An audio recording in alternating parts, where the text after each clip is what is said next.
Lecture de la lettre de saint Paul apôtre aux Romains. Frères, si Dieu est pour nous, qui sera contre nous? Il n'a pas épargné son propre Fils, mais il l'a livré pour nous tous. Comment pourrait-il, avec lui, ne pas nous donner tout? Qui accusera ceux que Dieu a choisis? Dieu est celui qui rend juste. Alors qui pourra condamner? Le Christ Jésus est mort. Bien plus, il est ressuscité, il est à la droite de Dieu, il intercède pour nous. Alors qui pourra nous séparer de l'amour du Christ? La détresse? L'angoisse? La persécution? La faim? Le dénuement? Le danger? Le glaive? En effet, il est écrit « C'est pour toi qu'on nous massacre sans arrêt, qu'on nous traite en brebis d'abattoir. » Mais en tout cela, nous sommes les grands vainqueurs, grâce à celui qui nous a aimés. J'en ai la certitude, ni la mort ni la vie, ni les anges ni les principautés célestes, ni le présent, ni l'avenir, ni les puissances, ni les hauteurs, ni les abîmes, ni aucune autre créature, rien, ne pourra nous séparer de l'amour de Dieu, qui est dans le Christ Jésus, notre Seigneur.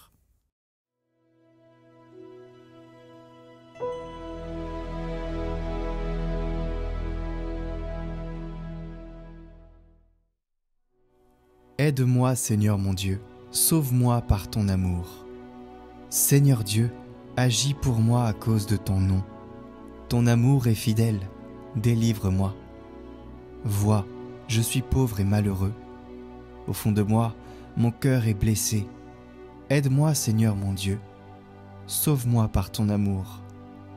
Ils connaîtront que là est ta main, que toi, Seigneur, tu agis.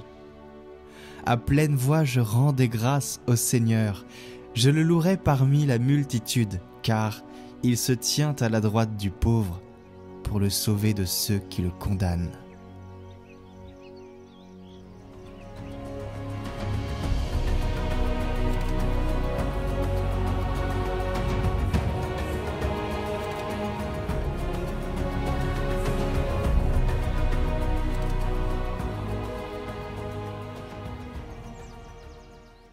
Évangile de Jésus-Christ selon saint Luc.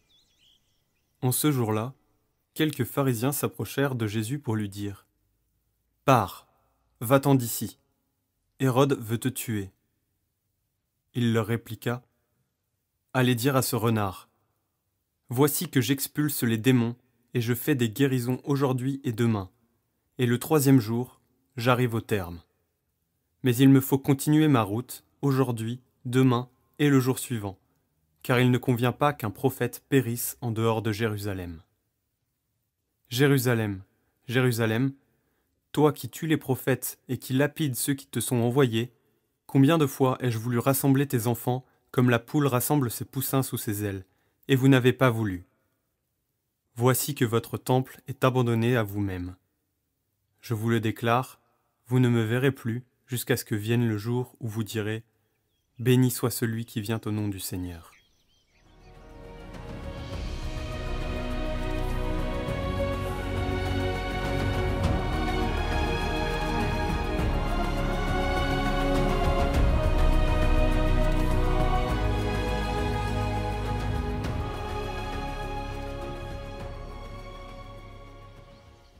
Ce passage de l'Évangile nous saisit par sa tension entre la majesté tranquille du Christ et le refus obstiné des hommes. Jérusalem, Jérusalem, toi qui tues les prophètes, combien de fois ai-je voulu rassembler tes enfants sous mes ailes et vous n'avez pas voulu. Imaginez le Christ penser cela des hommes, combien les hommes qui essaient de rassembler aussi peuvent être déçus. On entend dans cette phrase la voix d'un Dieu blessé, et pas d'un juge lointain, c'est pas un juge, c'est un Dieu. Jésus sait qu'il va mourir, et pourtant il ne fuit pas. Les pharisiens lui conseillent de partir, et lui reste. Ce courage, ce n'est pas celui d'un héros tragique, mais celui de l'amour qui va jusqu'au bout.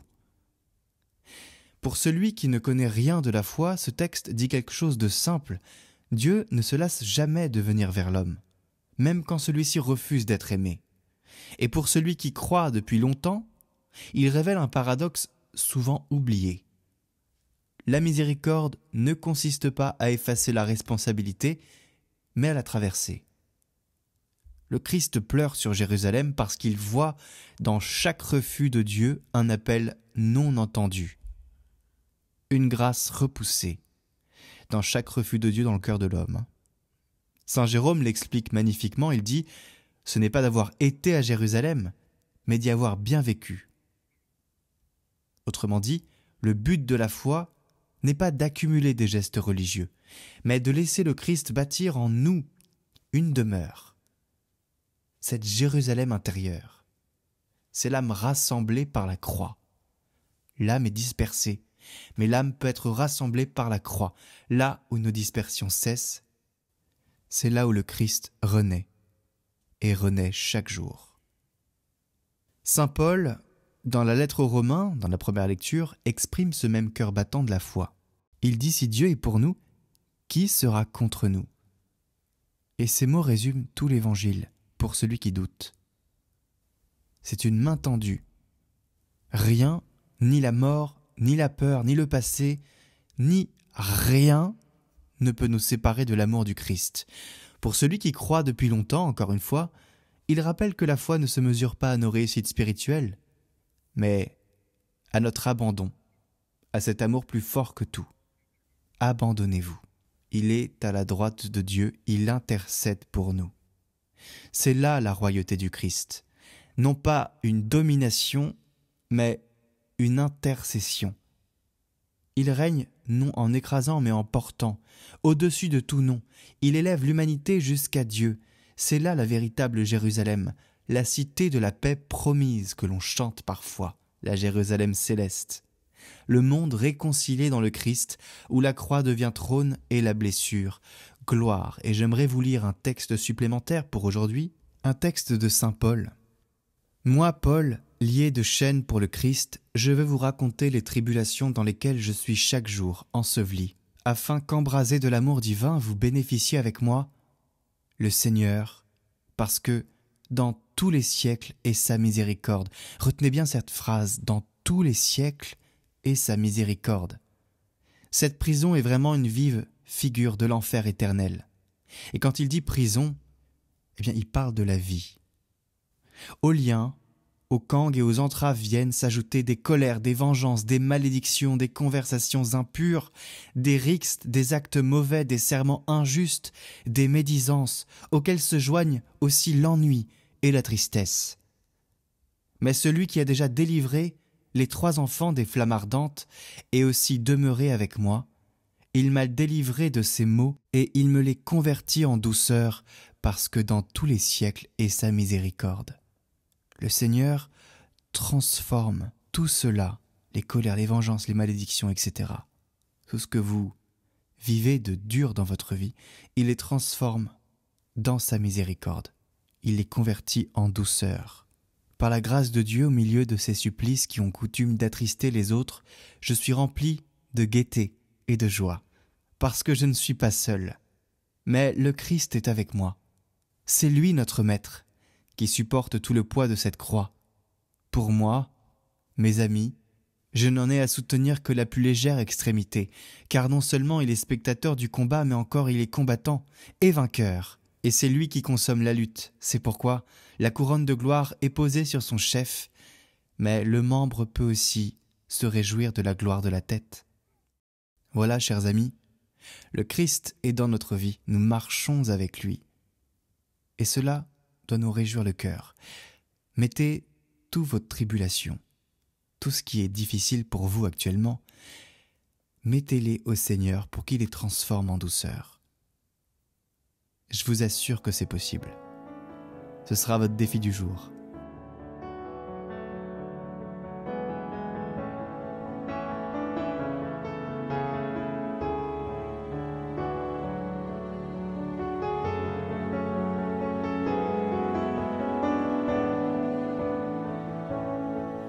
Béni soit celui qui vient sauver le monde.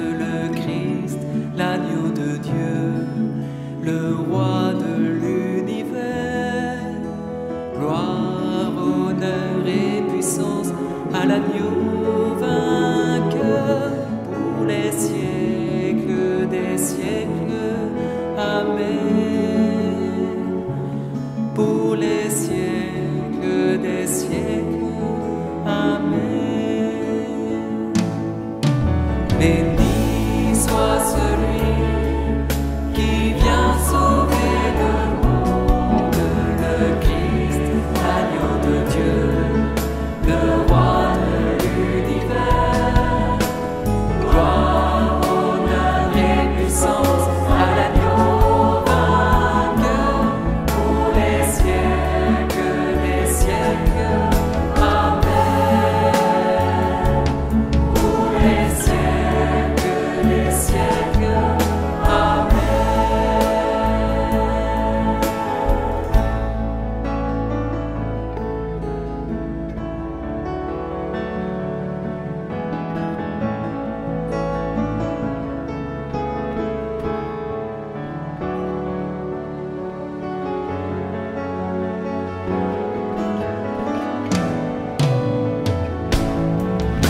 Béni soit celui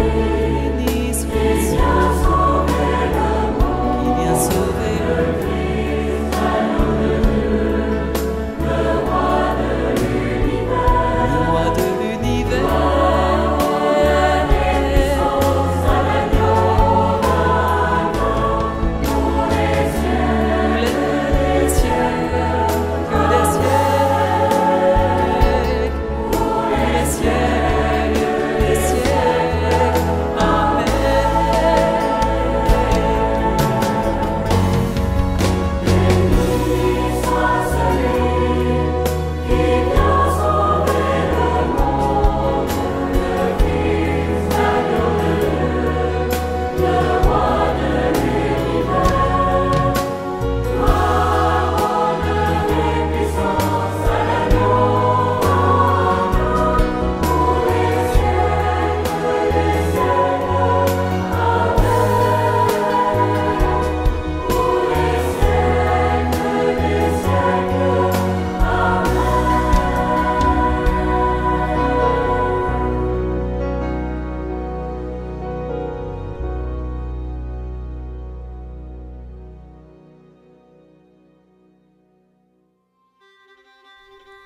Découvrez les neuvaines du moment en description de cette vidéo. Cette semaine, découvrez la neuvaine aux âmes du purgatoire.